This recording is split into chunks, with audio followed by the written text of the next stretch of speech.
الحمد لله رب العالمين والصلاة والسلام على نبينا محمد وآله وصحبه أجمعين. سبحانك لا علم لنا إلا ما علمتنا إنك أنت العليم الحكيم. رب اشرح لي صدري ويسر لي أمري واحلل عقدة من لساني يفقه قولي. رب زدني علما. معزز سامعین، اللہ تعالیٰ کی توفیق سے دروس کتاب التوحید الذی هو حق اللہ علی العبید کے سلسلے میں آج ہم آپ کے سامنے اپنا دوسرا درس اور سبق پیش کرنے جا رہے ہیں، اور اس کا عنوان اور اس کی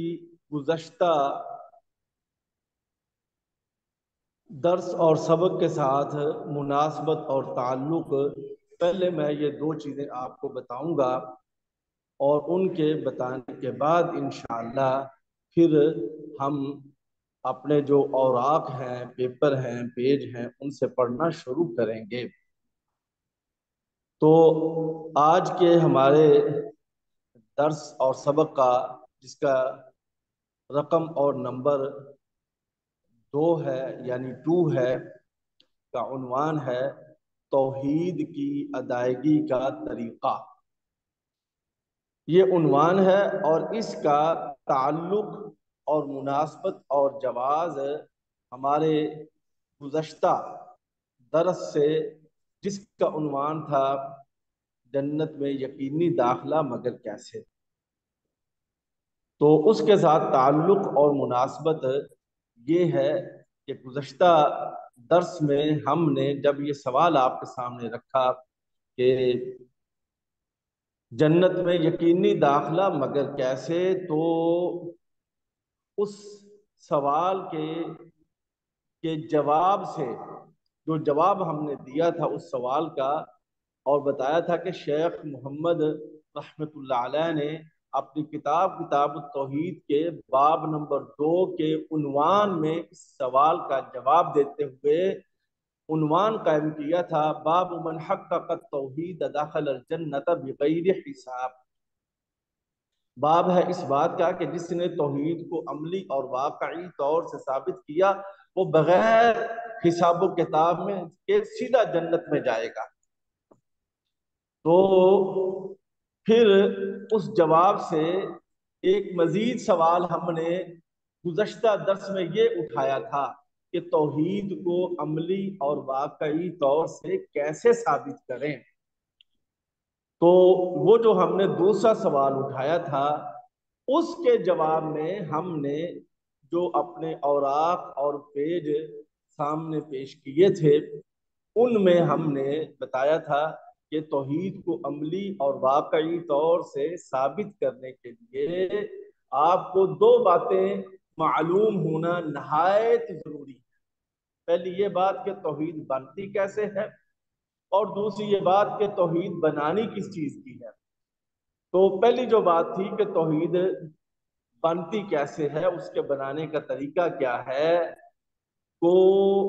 ہم نے آج کے ہمارا جو آج کا دوسرا سبق ہے، اس کا عنوان بنایا کہ توحید کی ادائیگی کا طریقہ کیا ہے۔ اور گزشتہ درس میں ہم یہ بات بتا چکے ہیں کہ دیکھیں، نماز کی ادائیگی کا طریقہ ہمیں معلوم ہے، روزے کی ادائیگی کا طریقہ معلوم ہے، حج کی ادائیگی کا طریقہ، عمرے کی ادائیگی کا طریقہ، وضو کا طریقہ، طہارت کا طریقہ، لیکن توحید کی ادائیگی کا کیا طریقہ ہے وہ ہمیں معلوم ہی نہیں۔ کتنی یعنی پریشانی کی بات ہے کہ توحید کی ادائیگی کا طریقہ، توحید کیسے بنانی ہے۔ ٹھیک ہے، اچھا، اس میں پھر 2 حصے تھے، 2 حصے۔ ایک حصہ تو ہم نے گزشتہ درس میں بتا دیا تھا، پہلا حصہ کہ توحید بنانے کا طریقہ یہ ہے کہ آپ نفی اور اثبات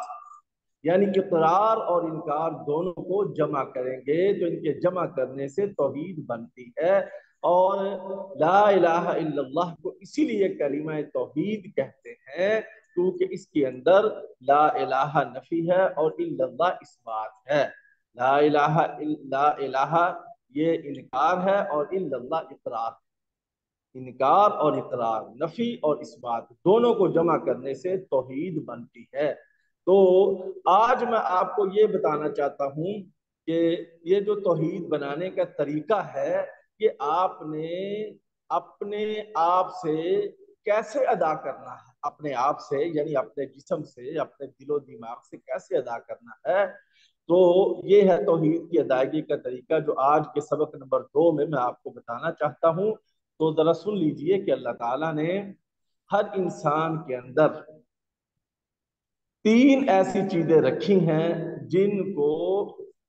عبادت کی ادائیگی کا پابند بنایا ہے۔ یعنی ہر انسان کے اندر 3 ایسی چیزیں ہیں جن چیزوں کو اللہ تعالیٰ نے ہمارے اندر عبادت ادا کرنے کا پابند بنایا ہے۔ ان 3 میں سے پہلی چیز دل ہے، دوسری چیز زبان ہے اور تیسری چیز باقی سارے جسمانی اعضاء ہیں۔ ٹھیک ہے، یہ اچھی طرح سے نوٹ کر لیجئے کہ ہر انسان کے اندر، ہر مرد و عورت کے اندر اللہ تعالیٰ نے عبادت کے ادا کرنے کے ان 3 چیزوں کو عبادت ادا کرنے کا پابند بنایا ہے، اس کے دل کو، زبان کو اور باقی جسمانی اعضاء کو۔ تو اب آئیے یہ جو نفی اور اثبات کو جمع کرنا ہے، اکٹھا کرنا ہے توحید بنانے کے لیے، تو ان تین میں سے ہم پہلی چیز لیتے ہیں دل، اس کے بعد دوسری چیز لیں گے زبان، اور اس کے بعد جا کر کے ہم پھر باقی جسمانی اعضاء تیسری چیز کو لیں گے انشاءاللہ۔ تو آئیے پہلی چیز کو لیتے ہیں دل۔ دیکھیے ہمارا دل جو سانس لیتا ہے نا، تو ہر سانس کے ساتھ کوئی نہ کوئی کیفیت ہوتی ہے۔ ٹھیک ہے، کبھی خوشی کی، کبھی غمی کی، کبھی کوئی کیفیت، کبھی کوئی کیفیت ہمارے دل کے ساتھ۔ دل یعنی ہمارا دل جو سانس لیتا ہے تو ہر سانس کے ساتھ کوئی نہ کوئی کیفیت ہوتی ہے۔ اچھا، یہ جو کیفیت ہوتی ہے نا، اب اسلام جس کسی بات کے بارے میں یہ تقاضا کرے کہ ہمارے دل کی یہ کیفیات اس بات کے اوپر ہمیشہ ہمیشہ کے لیے جم جائیں، جیسے توحید، تو یہ دل کی عبادت کا پہلا حصہ ہے اور اسی کو عقیدہ کہتے ہیں۔ عقیدے کا معنی گرا مارنا، تو دل کی گرا کا مطلب یہ ہے کہ اس بات کے اوپر ہمارے دل کی کیفیات ہمیشہ ہمیشہ کے لیے مرنے تک اس بات کے اوپر جمی رہیں۔ جیسے میں نے آپ کو مثال دی توحید کی، اللہ تعالیٰ کی توحید، تو اس کے اوپر یعنی یہاں جو ہے لا الہ الا اللہ، لا الہ الا اللہ، نفی اور اثبات، کوئی معبود برحق نہیں سوائے اللہ کے، کوئی معبود برحق نہیں سوائے اللہ کے۔ تو ہمارے دل کی جو تمام دن رات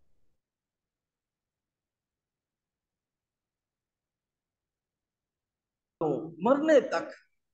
ہمارے دل کی کیفیات اس بات پہ جمی رہیں، تو یہ جو 3 چیزیں ہمارے اندر عبادت کی پابند ہیں، ان میں سے سب سے پہلی چیز اور اہم ترین چیز دل سے عبادت ادا کرنے کا یہ ہے توحید کی ادائیگی کا طریقہ۔ اور دل کی عبادت کے 2 حصے ہیں۔ پہلا حصہ میں نے آپ کو بتا دیا، اس کو عقیدہ کہتے ہیں۔ دوسرا حصہ میں ساتھ اس لیے بتانا چاہتا ہوں تاکہ بات آپ کو پوری طرح سے سمجھ آ جائے۔ تو دل کی عبادت کا دوسرا حصہ یہ ہے کہ جس کسی بات پہ اسلام یہ تقاضا کرے کہ جب تک ہم وہ کام کر رہے ہیں تب تک ہمارے دل کی کیفیات جمی رہیں، جیسے نماز پڑھ رہے ہیں تو جتنی دیر نماز پڑھ رہے ہیں کیفیات اس کے اوپر جمی رہیں کہ میں نماز پڑھ رہا ہوں، تو یہ دل کی عبادت کا دوسرا حصہ ہے، اس کو کہتے ہیں دل کا عمل۔ پہلے حصے کو کہتے ہیں دل کا عقیدہ اور دل کا قول، کیا ہے؟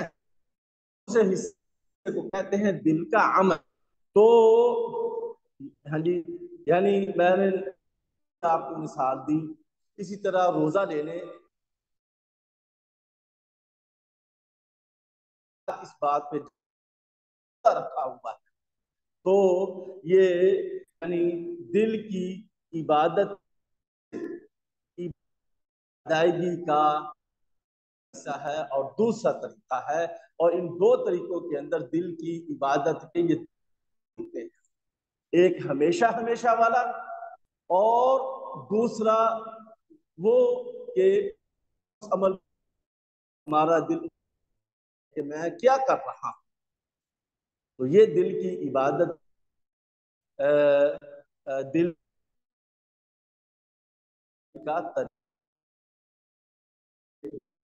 دل سے جی، تو دل سے توحید ادا کرنے کا، توحید کی ادائیگی کا طریقہ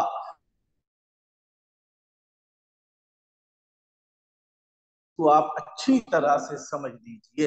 اچھی طرح سے، بہت قیمتی بات ہے، نہایت نایاب بات ہے، اور میں نے عرض کیا ہے ہمیں نماز کا طریقہ معلوم ہے سوائے توحید کے طریقے، اس کا طریقہ معلوم نہیں، اس کی ادائیگی کا طریقہ معلوم نہیں، بہت ہی زیادہ یعنی پریشان بات کو آپ بڑے بہت ہی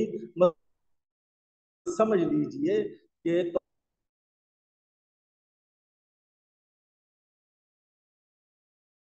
زبان میں سے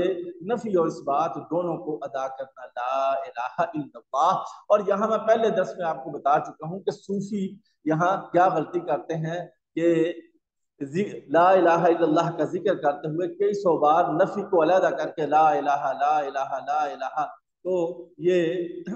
یعنی زبان سے توحید کی ادائیگی کو سنت کے خلاف بنانا ہے، اور سنت یہ ہے کہ ہم زبان سے خالی نفی نہیں بلکہ ساتھ اس بات بھی شامل کریں لا الہ الا اللہ لا الہ الا اللہ۔ اچھا، دل، زبان اور باقی اعضاء، تیسری چیز اب یاد رکھیے،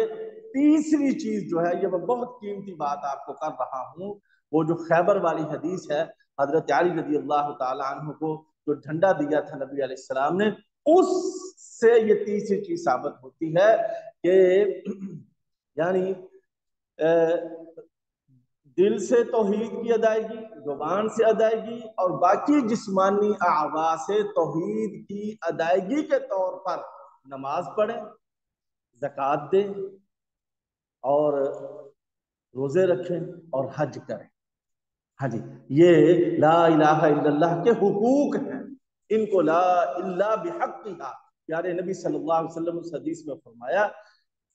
من قال لا الہ الا اللہ عصم منی دمہ و مالہ وحساب، اور آگے اس میں الفاظ ہیں الا بحقھا، الا بحقھا، حق کہ ان الفاظ سے یہ ثابت ہوتا ہے کہ ادائیگی ہے۔ اس طرح سے ہم نے کس طرح سے اس مقصد کو پورا کرنا ہے، تو یہ بات جو میں نے توحید کی ادائیگی کے سلسلے میں اس وقت آپ سے عرض کی ہے، اس کو آپ بار بار سنیں، بار بار سمجھیں، اور اس کے اوپر عمل کریں اور اسے اپنائیں، اس لیے کہ افضلیت کے اعتبار سے عبادات کے 4 درجے ہیں، ان میں سے ہمارے پاس جو ہے وہ چوتھے درجے کی عبادتیں ہیں، نماز، روزہ، حج، زکوٰۃ، اور کچھ تیسرے درجے کی عبادتیں ہیں کہ زبان سے ذکر و اذکار کر لینا، لیکن دوسرے اور پہلے درجے کی عبادات کا، دوسرے اور پہلے عبادات ان کا تو ہمیں شعور ہی نہیں، ان کا تو ہمیں شعور ہی نہیں۔ یاد یہ بات بتائی ہے توحید کی، یہ اتنی قیمتی اتنی نایاب بات ہے کہ آپ نے یعنی یعنی دل کی عبادت کے جو میں پہلا حصہ عقیدہ توحید والا، اور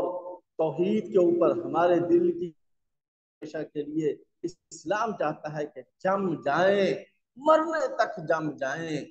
یہ ہے میرے عزیز دوستو یعنی کی ادائیگی کے سلسلے میں یہ بڑی اہم بات ہے۔ یہاں تو واضح ہو جائے گی یعنی توحید اور اخلاص یہ دل کا عمل ہے۔ دیکھیے یہ دونوں دل کے دونوں حصے ہیں، توحید عقیدے والے رکھتی ہے اور اخلاص عمل والے حصے سے تعلق رکھتا ہے۔ تو عقیدے سے اخلاص آتا ہے، اور اخلاص سے پھر نماز کے اندر جتنا روزے کے اندر جتنا خلوص آئے گا، حج روزہ زکوٰۃ کے اندر جتنا خلوص آئے گا، وہ کہاں سے آئے گا؟ وہ عقیدے گا جو پہلے درجے کی عبادت ہے، جو میں نے آپ کو بتا دیا کہ اسلام چاہتا ہے کہ جس بات پہ ہمارے دل کی کیفیات ہمیشہ ہمیشہ کے لیے جم جائیں، سٹینڈ لے لیں اور اس کے اوپر جم جائیں، گرا مار لیں۔ تو میرے عزیز دوستو یہ تھی توحید کی ادائیگی کے طریقے کے سلسلے میں چند وہ باتیں جو اللہ کی توفیق سے مجھے سمجھ آئیں، جنہیں میں جان سکا اپنی طالب علمی اور طالب علمانہ اور علماء کی باتوں کے ترجمے سے، اور اس سے جو میں سمجھ سکا اور میں نے جو جس انداز سے آپ کے سامنے رکھنے کی کوشش کی، امید ہے اللہ تبارک و تعالی مجھے بھی اس کی مزید سمجھ دے اور آپ کو میں سمجھا سکوں، اور آپ بھی آگے سمجھائیں گے تو آپ کو سمجھ آئے گی انشاءاللہ۔ اس طرح سے دیے سے دیا جلے گا، چراغ سے چراغ جلے گا۔ اور میں نے آپ سے عرض کیا کہ ہمارے پاس صرف چوتھے درجے کی عبادتیں ہیں یا کچھ تیسرے درجے کی عبادتیں ہیں، اللہ سچا جانتا ہے۔ پہلے اور دوسرے درجے کی عبادات کا تو ہمیں کوئی عطا پتہ ہی نہیں ہے۔ تو اس لیے میں بات ختم کرتا ہوں اللہ تعالیٰ سے اس دعا کے ساتھ کہ مولا کریم ہمارے اوپر رحمت فرما، اور ہمیں اپنے دین کے دین کے دین دین کی سمجھ، دین کے علم کی ہمیں سمجھ نصیب فرما، کیونکہ پیارے نبی علیہ السلام نے فرمایا میں یرید اللہ بہ خیرا یفقہہ فی الدین، اللہ جس کے ساتھ خیر کا ارادہ کرتا ہے تو اسے پھر اپنے دین کی سمجھ دیتا ہے۔ یہ صحیح بخاری کی حدیث ہے۔ یا اللہ ہمیں اپنے دین کی سمجھ دے اور اس پر عمل کرنے کی بھی توفیق عنایت فرما۔ اقول قولی ھذا استغفر اللہ لی ولکم ولسائر المسلمین من كل ذنب فاستغفروه انه هو الغفور الرحیم وآخر دعوانا رب العالمین۔